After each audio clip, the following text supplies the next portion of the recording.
What's up guys, Jimmy Miracle here. Going to be talking about framed ink, drawing, and composition for visual storytellers.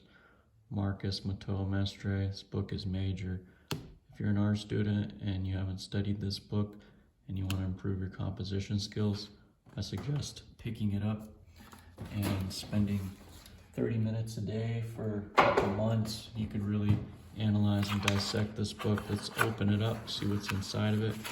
Now, I am a fine art painter, portrait painter, landscape painter, so I'm not necessarily interested in the style.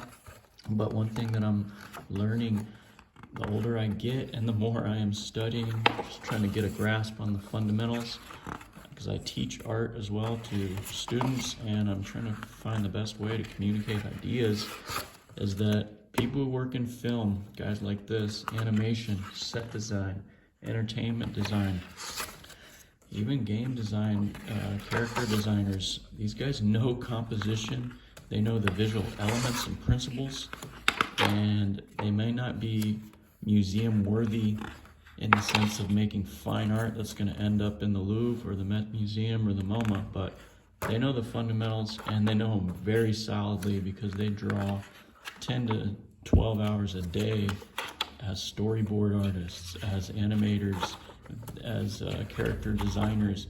They've got to come up with loads of ideas, and they're doing it with pencil and paper.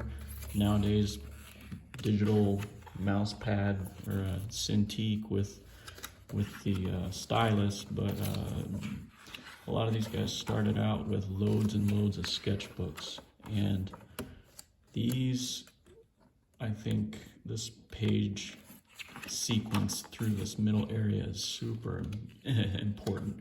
You could spend a long time just studying these basic principles, and this is what you really want to understand. His simplistic abstract design, not necessarily the full render, but what this abstract design means. And again, I mean, I'm not necessarily interested in the style. I'm more interested in stuff like this.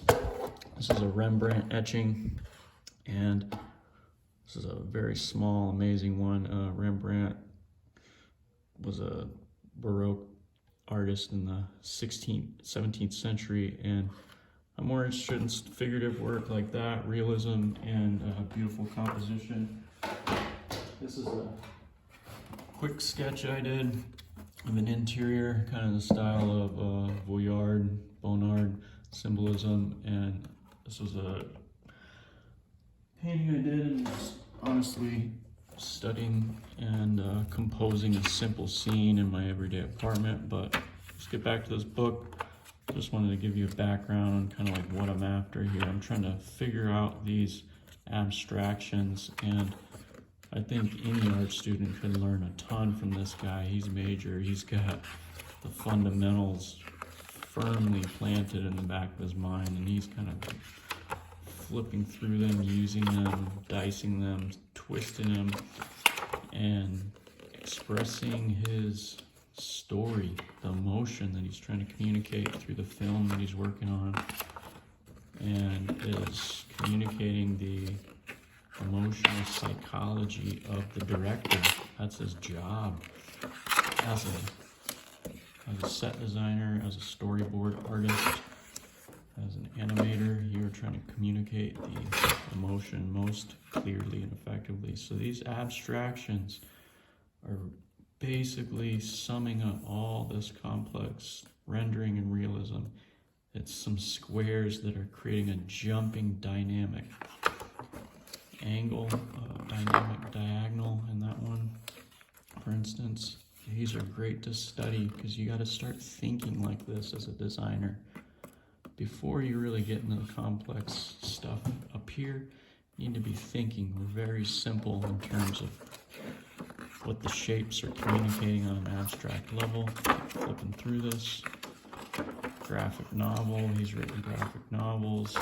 He's a great caricature artist using simple shapes to draw out the different characters, silhouettes, and talking about the importance of what the silhouette communicates, its meaning. The square creates a rigid, kind of stable character that's possibly kind of boring. This one's dynamic, really got some twists. Even just in that, it's communicating the emotion of this person, and the hair itself echoed in the whole body. This one more of a triangle, this one a little bit more squarish with the round top on it, but still has some dynamic movement in it. This is a great page to study, understand the importance and power of the silhouette. This is just a great character here. He says this character can't wait to stretch above a reality he doesn't think he belongs to. And just pulling these angles up, I think that's just genius caricature design right there. The panel on the page, this book just goes on and on. So there's a lot to learn here for any art student. So I'd suggest go pick this book up, study it, take notes in your sketchbook, draw sections from memory, apply it to your own work, and hopefully this video helps you on your journey of learning visual art fundamentals. There's the man right there, Marcos Mateu-Mestre, framed ink. Pick this book up. Peace. Hope you have a good day, and see you next time.